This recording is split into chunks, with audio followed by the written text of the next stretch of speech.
So hello everyone, this is Nishant Sharma and welcome to target for IQ. तो आज हम लोग आपके सामने लेकर आए हैं सीबीआई और एनआईए के पब्लिक प्रोसिक्यूटर्स के लिए जो भी वैकेंसीज आई थी आपकी अराउंड 43 वैकेंसी सीबीआई में और अराउंड 23 वैकेंसीज आपकी आई थी एनआईए में। तो उसके लिए सेकंड डेमो लेक्चर हम आपके सामने लेके आए हैं जो कि प्रिवेंशन आपका particularly prevention of corruption act को गवर्न करता है।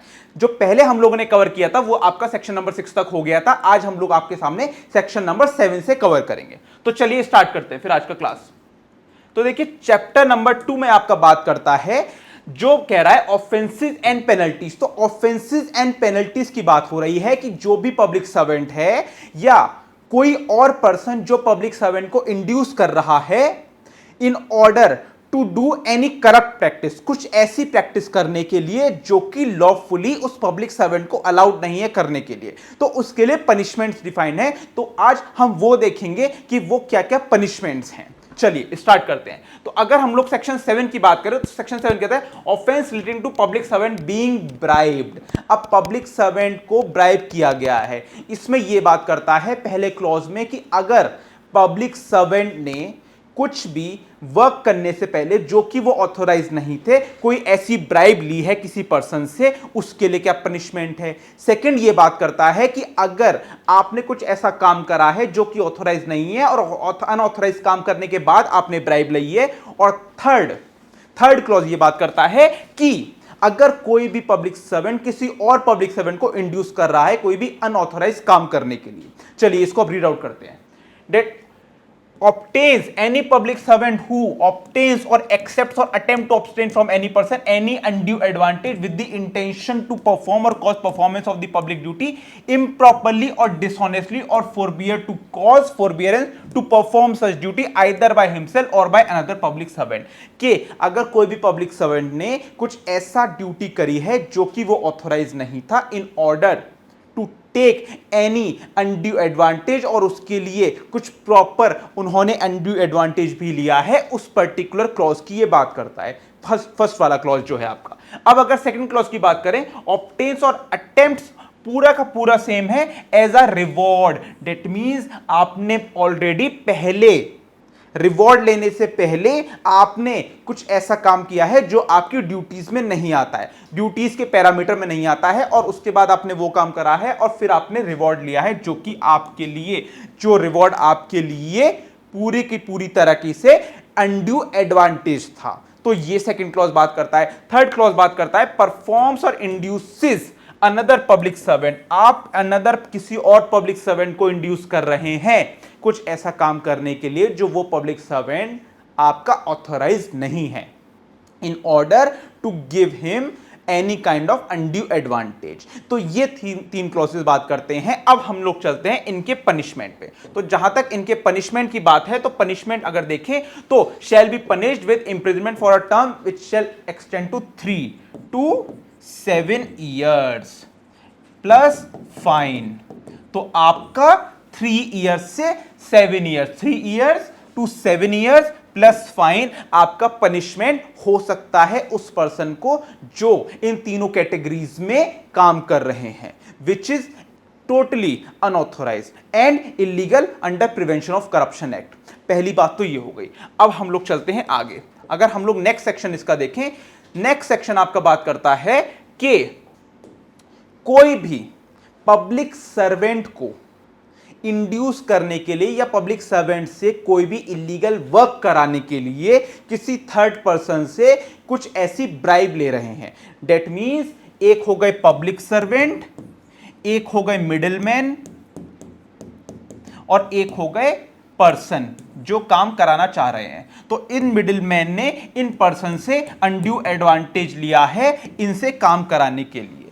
अब देखते हैं, रीड आउट करते हैं। Whoever accepts or obtains or accept to obtain from another person for himself or for any other person any undue advantage as a motive or reward to induce a public servant। Public servant को induce करने के लिए आप reward ले रहे हैं किसी third person से जो कि टोटली इलीगल है, फॉर बाय करप्ट और इलीगल मींस और by exercise of personal influence, अपना पर्सनल इन्फ्लुएंस एक्सरसाइज करने के लिए भी उस पब्लिक सर्वेंट के ऊपर आप किसी थर्ड पर्सन से रिवॉर्ड ले रहे हैं। उसमें टू कॉज और forbear such public duty by such public duty dishonestly, उस केस में बाय सच पब्लिक सर्वेंट और by another public servant shall be punishable. अब इसमें जब पनिशमेंट आपको मिलेगी तो पनिशमेंट ऑल टुगेदर सेम है, which is 3 years to 7 years plus fine, मतलब 3 years to 7 years plus fine. तो 3 से 7 साल आपको पनिशमेंट मिल सकती है प्लस फाइन के साथ। तो आपका पनिशमेंट 7 और 7A में एक है। 7 में जो पब्लिक सर्वेंट आपके अनऑथराइज काम कर रहे हैं वो खुद ही एज अनड्यू एडवांटेज कलेक्ट कर रहे हैं, और 7A में ये है कोई भी थर्ड पर्सन है जो कि अपने पर्सनल इन्फ्लुएंस से पब्लिक सर्वेंट को आपका इन्फ्लुएंस कर सकता है, और वो इन्फ्लुएंस से वो किसी थर्ड पर्सन से इलीगल या अनड्यू एडवांटेज कलेक्ट कर रहा है, वो आपका मिडिल मैन जो है, तो उनके लिए भी पनिशमेंट डिफाइंड है। ये आपका 7A बात करता है। अब चलते हैं आगे। अगर हम सेक्शन 8 पे बात करें तो सेक्शन 8 आपका कहता है offence related to bribing of a public servant. अब क्या है, देखिए इसमें वो भी पर्सन लायबल होगा पनिशमेंट के लिए जो कि पब्लिक सर्वेंट को ब्राइब दे रहा है। इसका मतलब प्रिवेंशन ऑफ करप्शन एक्ट में person who is taking bribe, collecting bribe, giving bribe, तो जो भी पर्सन या तो ब्राइब ले रहा है या फिर ब्राइब दे रहा है, या जो भी मीडिएटर है किसी थर्ड पर्सन से ब्राइब ले रहा है और पब्लिक सर्वेंट को अपने पर्सनल इन्फ्लुएंस से कुछ ऐसे काम करवा रहा है which that public servant is not authorise और लीगली बाउंड टू डू, तो उस केस में वो भी लायबल होगा। अब जो सेक्शन 8 बात कर रहा है वो इसकी बात कर रहा है जो पब्लिक सर्वेंट को ब्राइब दे रहा है कुछ ऐसे काम कराने के लिए of which he is not authorise, जिसके लिए वो ऑथोराइज नहीं है लॉफुली। चलिए इसको रीड आउट करते हैं। एनी पर्सन हु गिव्स और promises to give any undue advantage to another person with intention, किस इंटेंशन से, to induce a public servant, public servant को इंड्यूस करने के लिए, और second to reward such public servant, उस पब्लिक सर्वेंट को रिवॉर्ड देने के लिए। अगर आप कुछ ऐसा काम कर रहे हैं जो कि वो पब्लिक सर्वेंट जो है वो ऑथराइज नहीं है, तो उस केस में आपकी भी लायबिलिटी बनेगी पनिशमेंट की, शैल be punishable with imprisonment for a term विच में एक्सटेंड टू 7 years। तो जो भी पर्टिकुलर पर्सन पब्लिक सर्वेंट को ब्राइब दे रहा है वो भी लायबल होगा 7 साल तक की इंप्रिजनमेंट के लिए। लेकिन इसका एक एक्सेप्शन है, और एक्सेप्शन ये है, सपोज अगर आपसे कोई जबरदस्ती ये काम करवा रहा है, if someone is compelling you to do that act to bribe that public servant which you are not willing to do, आप खुद नहीं चाह रहे उस पब्लिक सर्वेंट को, उस पर्टिकुलर पब्लिक सर्वेंट को ब्राइब करना, बट कोई थर्ड पर्सन आपसे जबरदस्ती वो काम करा रहा है, तो उस केस में अगर आप उनको ब्राइब कर रहे हैं तो उस केस में आप लायबल नहीं होंगे। और लायबल कब नहीं होंगे, जब आप 7 दिन के अंदर अंदर आपको बताना पड़ेगा, within 7 days you have to inform, 7 दिन के अंदर अंदर आपको पब्लिक अथॉरिटीज को बताना पड़ेगा कि मुझे जबरदस्ती बोला गया है ब्राइब देने के लिए, और मैं अपनी विलिंगनेस से, अपनी स्वेच्छा से मैं नहीं चाहता था इनको ब्राइब देना, that I does not willingly to give bribe to that public servant but I was compelled to give bribe to that public servant। तो इस केस में ही आप exempted हैं पनिशमेंट के, अदरवाइज आपको 7 साल तक की पनिशमेंट आपको मिलेगी। तो ये बात कर रहा है इसमें, nothing in this particular section shall apply to a person if that person after informing, अगर इसको हम रीड आउट करें, after informing that a law enforcement authority और इन्वेस्टिगेटिंग एजेंसी, या तो लॉ एनफोर्समेंट अथॉरिटी या फिर इन्वेस्टिगेटिंग एजेंसी को आप बता रहे हैं कि मुझे कंपेल किया गया है ब्राइब देने के लिए, to give any undue advantage to another person in order to assist such law enforcement authority, और इस पर्टिकुलर सिनेरियो में ही आप लायबल नहीं होंगे, otherwise you are totally liable in form if you are giving bribe to a public servant for doing any act of which he is not empowered और authorise to do. जो वो particular public servant authorise नहीं है लेकिन आप उनको bribe दे रहे हैं तो इसलिए वो आपका काम कर रहे हैं। तो अगर हम लोगों ने जो 3 सेक्शन डिस्कस किए उसमें अभी तक हमने ये समझा पब्लिक सर्वेंट ब्राइब ले रहा है वो भी लायबल होगा प्रिवेंशन ऑफ करप्शन एक्ट में, और जो पब्लिक सर्वेंट को ब्राइब दे रहा है वो भी लायबल होगा प्रिवेंशन ऑफ करप्शन एक्ट में।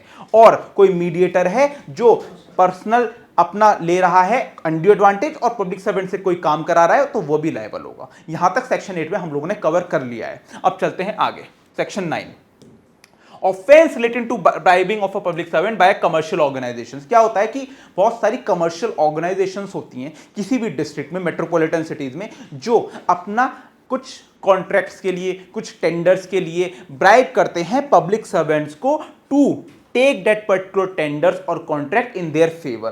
तो इसी के लिए सेक्शन 9 को भी इनेक्ट किया गया है, that offence relating to bribing of a public servant by a commercial organisation. अगर कोई कमर्शियल ऑर्गेनाइजेशन है जो ब्राइब कर रही है पब्लिक सर्वेंट को टू टेक एनी एडवांटेज, तो उसमें भी उनकी भी लायबिलिटी बनती है आपका पनिशमेंट की।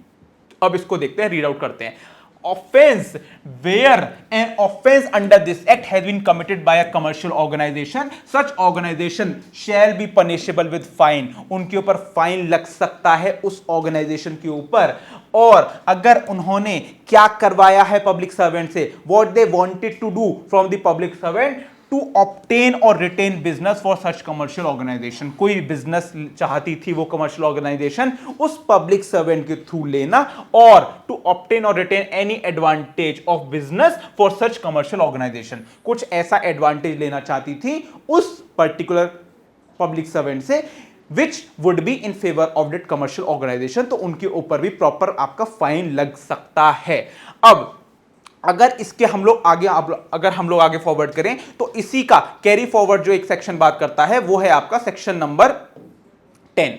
सेक्शन नंबर 10 आपका ये कहता है कि अगर वो कमर्शियल ऑर्गेनाइजेशन है, if that commercial organisation was managed by any director, manager, secretary और any other officer who knows, और जिन्होंने विलिंगली और जो जानते थे कि हम पब्लिक सर्वेंट को ब्राइब कर रहे हैं इस पर्टिकुलर कमर्शियल ऑर्गेनाइजेशन को अनड्यू बेनिफिट देने के लिए, तो उनकी पनिशमेंट भी मेंशन है आपके सेक्शन नंबर 10 में। और पनिशमेंट उनको कितनी मिलेगी? उनको पनिशमेंट मिलेगी which shall not be less than 3 year, 3 साल तो मिनिमम मिलेगी ही मिलेगी, plus 7 years and fine. That means 3 to 7 years plus fine आपको पनिशमेंट भी मिल सकती है अगर आप कमर्शियल ऑर्गेनाइजेशन के मैनेजर हैं, डायरेक्टर हैं, और अगर आप सेक्रेटरी हैं तो in that case you are totally been liable